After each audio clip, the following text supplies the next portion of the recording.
Welcome to Wild Breakaway. I'm Audra Martin, joined by Wes Walz and Tom Chorske. If you turned your TV off after the first 4 minutes of this game, you made a big mistake. Yes, the Minnesota Wild were trailing 2-0 very early on in this game, but they rattled back 5 goals on the night after a very slow start in the offense the first 2 games. Huge to see them put together such an offensive explosion. Again, 5-3 your final score. What was the difference tonight, Tom?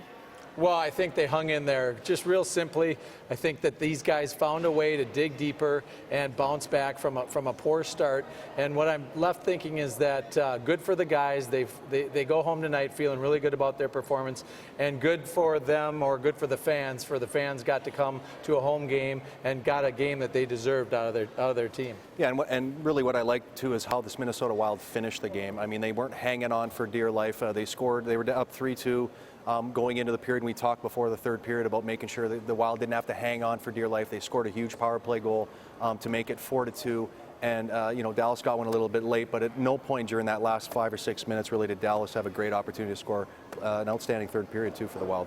Here's a look at tonight's final stats. When it comes to shots on goals, Minnesota getting that battle. 25-17 over the Stars. 1 for 2 on the power play, perfect 2 for 2 on the penalty kill. And that grit we'd been missing, it was there tonight. 20 hits for the Minnesota Wild. And a big part of this one was the third line. 7 points from Minnesota Wild, third line. Here's what the head coach, John Torchetti, had to say about them. I've seen it all the whole time I've been here. Just some nights they don't get the score. It's the NHL. I mean, you're not going to be able to score every night in the NHL. It's the greatest league in the world. But you've got to work in those situations. I mean, they were getting situations, they just weren't going in. And they just got to stick to their game, and good things will happen.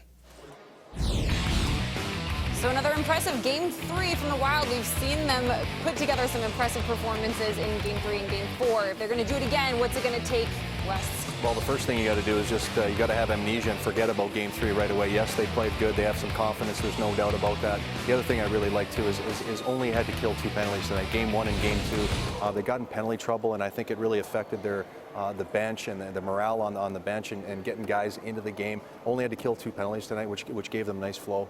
Yeah, and how you said they finished. Got to pick up where they left off, not pick up where they picked up today, because going down 2-0 is no way to start off a game. If they can start off up 2-0, that would be a heck of a lot better. Well, just like that, the Minnesota Wild are right back in the series. We'll continue the quest for the Cup Wednesday, 7:30 for Wild Live right here on Fox Sports North. Until then, for Wes Walz and Tom Chorske, I'm Audra Martin. Thanks for joining us on tonight's Wild Breakaway.